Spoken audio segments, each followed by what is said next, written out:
Good morning and welcome to the AM News. Now, in our very first story, if you don't want to pay the E-levy, don't use Momo.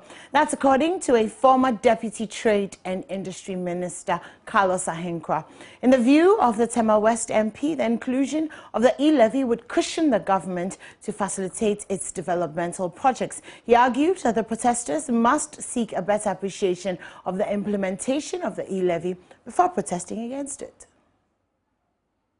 Going to pay a little bit of tax. Right. I've made a certain generalization. Let me see if I can bring it out here. So when you're traveling from here to Kumasi, you go to Renyinem.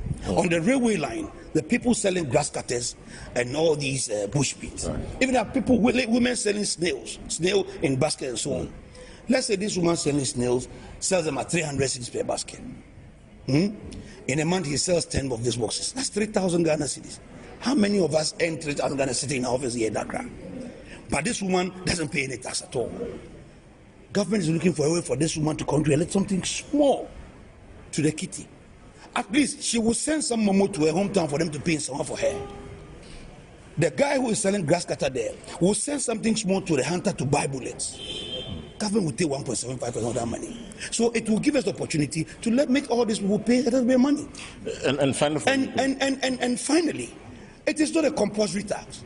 If you don't do Momo, you don't pay. So if you don't want to pay, don't do Momo. It's simple. But there's a drive, there's a digitalization drive. What is the drive? There's a drive for us to go cashless. And transactions is one topmost thing that government is looking at. Yes. The Vice President, Dr. Mahmoud Ramia, is leaving that drive. Yes. If people opt not to use the platform, as he's saying, that drive is dead.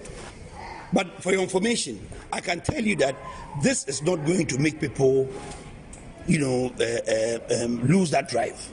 Honestly speaking, in 2008, when the communication top tax came into being,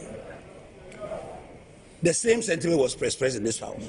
In fact, the honorable minority leader contended that if we implement the tax, it was going to reduce the subscription of mobile phones, and so it was detrimental to the economy and to the mobile telcos companies. Even our own former president Joe Mahama also contended that internet is going to be charged because they also buy credit. Meanwhile, the opposition National Democratic Congress says it will use all means available to it to reject the introduction of E-levy and other measures they describe as killer in the 2022 budget. Speaking at a forum on the budget, which they call Awudie Budget, General Secretary of the party, Johnson Asiedu Nketia, said the NDC is not against taxation in principle, but they are against taxes that will deepen the burden of the ordinary Ghanaian. Democracy is a system of representative government, but what makes it effective is accountability. You give your mandate to people to govern you, you give them power to tax you, but you reserve the power to also question them, hold them accountable for what use they are putting your power to, for what use they are putting your taxes to. So in any democracy where you abandon accountability, then that democracy ceases to be a proper democracy. And when you talk about accountability, largely you can say that MPP is in government. So they cannot hold themselves accountable unless somebody holds them. So we are at this first stage where we believe that the foundation of the budget is wrong. And we are prepared to deploy all the power you have given us. And that power is 137 MPs. We cannot have a bigger vote than that. And so that is why I'll commend our MPs that so far they have stood on the side of Ghanaians and have exercised that power fully. In fact, if I knew that it was permissible to infiltrate and vote, I would have descended from the public gallery to come and make the number 138.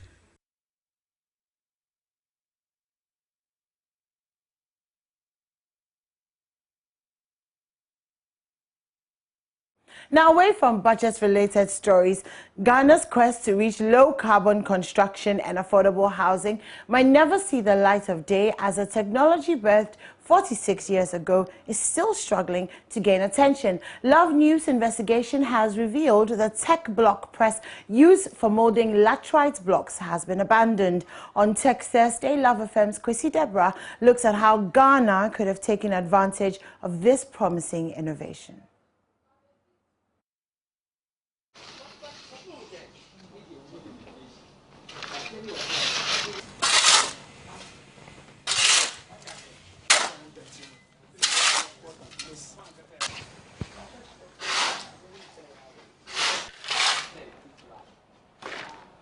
So we are now putting the laterite into the machine, the molded machine. And you can see this bucket is our gauge bucket that we use. So when you see this bucket, we are using the purpose for the gauge. Then you add a few laterite with cement so that you have the machine will be filled to its capacity. My other counterpart is bringing the lever to me for compacting. So you can see I'll hold it like this and press it 3 times, then it's compact. After that, I'll give it to him back. Lift it, then the molded block will be out. So lift it. As you can see, it's coming up. It's coming up. Then you are finished with your molded block. This is the way tech block is molded. This machine is called Tech Block Press, designed at KNUST by the Center for Settlement Studies and the Department of Mechanical Engineering. And as you can see here, we have a copyright to the manual of the tech block, issued by the Ministry of Works and Housing in the year 1975. So in Kumasi, some of the areas where the buildings were constructed and which are still performing functionally after 50 years. And right here on campus, all the buildings that were constructed are still performing, for the past 50 years or more. And for many of you who are very familiar with even the university campus, those who are familiar with Katanga Hall, the structure behind which is normally called Shaba is a typical example of a building, 33-seater hostel, which was built with this material and has been in perfect shape up till now. If you look back at the way our forefathers used this material to construct Atakpame and those buildings, there were a lot of problems with the structures, because of the way they built it, and that has more or less sort of created some impression in the minds of people that this is a cheap material. And so, when after a time the economy was improving and cement-based materials were now more in the system, people tend to look down on the material and saw it as an inferior quality. 1 bag of cement will normally produce about 100 blocks. So per our estimation, 1 block will be costing around 1 cedi 50 pesos to 2 cedis. We are of the feeling that with how far we came with the technology, if there was government policy to direct its use in the country, perhaps we could have solved many of the rural, especially rural issues related to housing, including even the issues about schools under trees, where we could have used this to build very nice pavilion for school children. The GNPC Foundation has supported about 435 artisans from both Western and Western North regions to write this year's National Vocational Training Institute Certificate Examination under its Skilled Artisans project. The project seeks to provide technical, material and financial resource to equip less privileged Ghanaian youth in various vocations. It's also aimed at making positive impacts in the socio-economic lives of the beneficiaries. Correspondent Natalia Kwanzaa has more in this report. Some beneficiaries, the future would have been bleak for them had it not been this project. They have been speaking to Joy News. When I completed school, I was selling and I heard of ASIDA Foundation, so I joined them. I learned makeup and now I'm doing makeup. How is this going to help you in the future? Yeah, it will help me. Like, wow,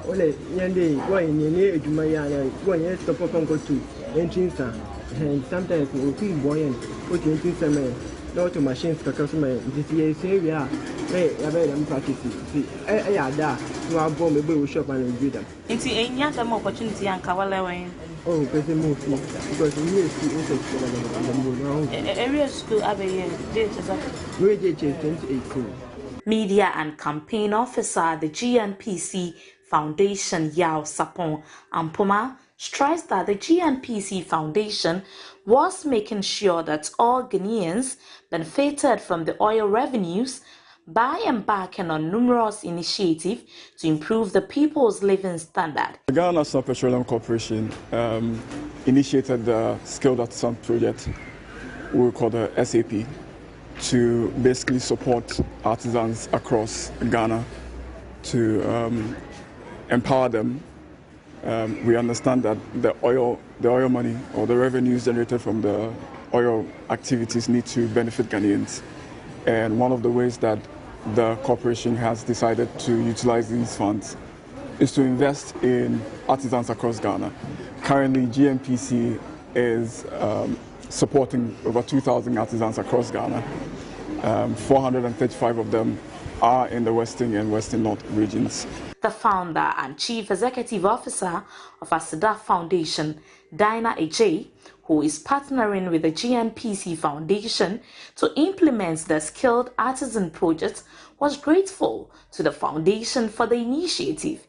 She appealed to the beneficiaries to ensure that their training also benefits their colleagues who could not get the opportunity to benefit from the project. So we exams ni we are 1 week training. We training now. Start up machines obi ade kwa starting ejuma. Bibia obetimi dey start ejuma. Enye machine kwa. Say bia we yetira. Beto ti ye ho niam nyina na ye dey amount. Say the be ya obetimi start ejuma. Opamade a omoma bibia. Inti bibia obetimi dey start ejuma bia no omde ban. Even see me no ka say ASIDA Foundation ye be a training complex apart wo dey won say ye no ombese sua de kakra kan wa ma omotumi akomenimi. For Joy News, Natalia Kwanzaa, Takrade. Okay, so the Western North Regional Minister, Richard Obeng, has reiterated government's commitment to strengthen the local governance structure by providing the necessary logistical support to assembly members. The minister, during the presentation of some 272 motorcycles to assembly members of the 9 municipal and district assemblies in the Western North region, tasked the assembly members to support government in enhancing effective developmental projects in their various communities. In Natalia again. 150 horse per capacity motors are durable enough to support assembly members in the performance of their duties, considering the various communities they serve and their routes. The president believes that for people to profit from his government, we need to strengthen the structures at the local level. We need to build the confidence of members of the local government service and the civil service. The government of President Akufo-Addo has started well with them. And to also encourage those local government authorities, the assembly members who constitute that important structure, these logistical arrangements are put in place to make their work very easy. Richard Obin, however, cautioned the assembly members to be guided by the rules and regulations in using motorbikes on the road, citing he does not want the region to record more accidents because of the motorbikes given to the assembly members. Accidents is something that we all pray against, and it is our hope that whoever becomes lucky to take possession of this would be minded that this is for service, and so they should be guided by that. At all the times they should observe the road rules and regulations. Once the rules and regulations are observed, I think we can all assure ourselves that we minimize the rate of accidents with the usage of these logistics. The MC for Seshiriaso, Louise Owusu Ejapon, on behalf of the 9 MMDCs, thanked the President, NALAC Executive, and the Regional Minister for the timely delivery of the motorbikes. This is something we are so grateful of, especially to His Excellency the President, the Regional Coordinating Council, and the NALAC for facilitating this logistics. That is going to go a long way to ease the challenges and the difficulties of our honorable assembly members. They are the link between the assembly and the various communities.